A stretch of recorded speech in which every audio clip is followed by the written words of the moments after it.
Welcome to Orion Philosophy, where we explore, discuss and dissect areas of practical philosophy for use in everyday life. Today we are returning to Seneca on the shortness of life. Excuse me. And we're going to go through a passage which I've highlighted here. I found this the other day and I think it's worth going through. And basically Seneca's writing about how life and time can escape us reasonably quickly. And it can escape us very quickly if we are not careful about how we spend that time. So I'm going to split this into three main areas for discussion. The first area, I'm just going to read through the passage as it's written. Secondly, I'm going to dissect the words a little bit so that we can get as much value as possible out of the text as we can. And then thirdly, I'm going to go into two states of mind which I think are relevant for this. The first of which is autopilot, and I'll explain exactly what I mean by that and how we can snap out of it. And the second is a more deliberate and aware state of mind, essentially the opposite of autopilot. And it'll be clear why that's relevant in a second after I've read Seneca, but basically we're going to go through the passage, we're going to dissect it, and then we're going to expand on it with two other concepts. So Seneca writes, "Assuredly your lives, even if they last more than 1,000 years, will shrink into the tiniest span. Those vices will swallow up any space of time. The actual time you have, which reason can prolong though it naturally passes quickly, inevitably escapes you rapidly. For you do not grasp it or hold it back, or try to delay that swiftest of things, but you let it slip away as though it was something superfluous and replaceable." So there's a couple of things in here which I think are really valuable. The first thing he says is, assuredly your lives, even if they last more than 1,000 years, will shrink into the tiniest span. So I think very simply here, Seneca's just pointing out the fact that no matter how old we are, whether we're kind of a teenager, whether we're 30, whether we're 50, whether we're 100, generally when we look back at our life, we feel as though it's been faster than it should have felt. Certainly, if I look back on my life, I'm 32 now, if I look back on my life, it feels like a lot of it has gone extremely quickly. So I think Seneca here is just pointing out the fact that no matter where we are in our life, generally when we look back, it feels as though it's shrunk into the tiniest span. He then moves on to say, those vices will swallow up any space of time. So this I think is really important, because when he says those vices will swallow up any space of time, I think we can all get a feeling for what he means if we think about a time when we've sat down on the sofa, or we've sat down to go to bed, or led down to go to bed, and we've been on our phones and we start scrolling through social media. And this might be YouTube, it might be TikTok, Instagram, Facebook, whatever it might be. Often when we do things like this, and this could be the phone, it could be video games, it could be binge watching TV, these things suck up time like a sponge. And when we look at the clock and we find out an hour's gone by, it's shocking because it feels like it's only been 15 minutes. But these things, Seneca calls them vices, but I think in our modern day world, this can be video games, it can be phones, it can be all the things I mentioned before. And if we're not careful, those things can really just suck up our time, and they're not generally constructive. He then goes on to say, the actual time you have, which reason can prolong, though it naturally passes quickly, inevitably escapes you rapidly. So to me, this is where the greatest value in this passage lies. And it's specifically where he says, which reason can prolong.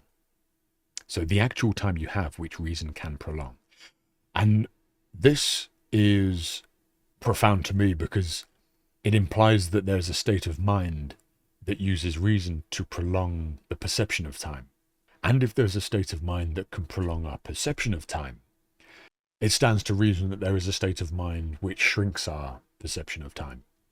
So I think that state of mind that shrinks our perception of time is what Seneca was talking about earlier when he said vices will swallow up any space of time. I think the state of mind that shrinks time the strongest is what I would call autopilot, which is essentially a state of mind that doesn't really require us to engage with anything, doesn't actively require us to engage with the world around us or with the people around us. On the flip side, the state of mind which can prolong our perception of time, I think would be best explained as either mindfulness or active engagement or being present in the moment. So the reason I think this is the most useful part of the passage is when we become aware that there's a state of mind which shrinks our perception of time, we can catch ourselves in it and shift ourselves into the state of mind which prolongs our perception of time. And the state of mind that shrinks our perception of time is generally when we're on autopilot. So we're not present in the moment, we're not consciously thinking about what we're doing, we're not being deliberate with our thoughts and beliefs and actions and reactions. We're simply responding to what's happening around us. And given that the Stoics believe that the only things in our control are our thoughts, actions, beliefs, and responses, we can't live a very Stoic life if we're constantly on autopilot, because we're simply responding to what's happening around us unconsciously. We're essentially being pushed and pulled by chance, and chance is not a resilient way to live. On the other side of the coin, if we're aware that there's a state of mind in which we can use reason and we can be mindful and it prolongs our perception of time, then with this awareness, we can learn to shift our mindset into that state. And in that state where we're using reason and we're mindful of what we're thinking, how we're responding to things and how we're acting, we can then accept the world around us for what it is and take responsibility for our actions, reactions, and responses, and move forward in a more deliberate way through choice, not chance. And this really is core to Stoic philosophy. This state of mind that uses reason and mindfulness really opens up the entire Stoic practice, because it allows us to moderate our actions. It allows us to become aware of our emotions. It prevents those emotions from dictating our actions, and it allows us to develop resilience. For example, when Epictetus said it's not events that disturb us, but our perception of events, we can't change those perceptions unless we're first aware of them, and we can't be aware of them when we're in autopilot. We can only be aware of them when we're in this state of mind of mindfulness and reason. So this second state of mind of reason and mindfulness is where I think we should be generally at all times, given that it opens up the rest of the philosophy, which we can't use unless we're aware of what we're thinking, aware of how we're responding, and aware of how we're acting.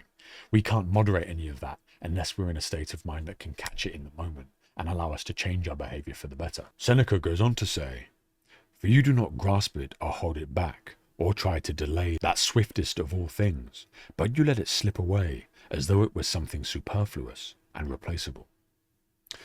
And I think this final sentence just reiterates what he said about vices swallowing up any space of time.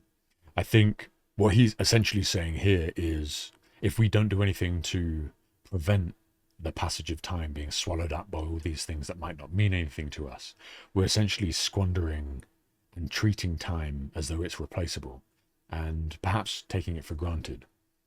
So that is everything from the passage. I think thinking of those two states of mind, one of which is autopilot and the other of which is mindfulness, where we have the ability to use reason. I think being aware that those two states exist and learning to switch from one to the other really opens up our ability to utilize Stoic philosophy in real time, rather than looking back on the day or forward on the day and thinking about how we should use it or how we could have used it. And really, when we can implement Stoicism in real time, I think is where we get the most value out of it. And that is everything for today.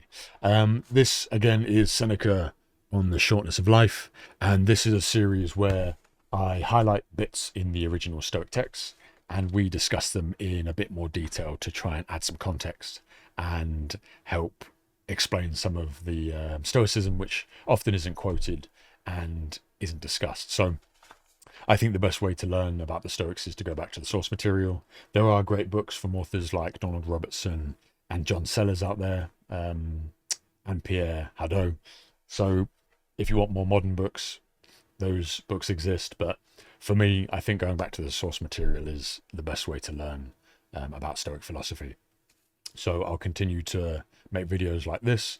If you disagree with anything I've said, if you have something to add, or you want to continue the discussion, feel free to add a comment below. And if you like the video, please like and subscribe.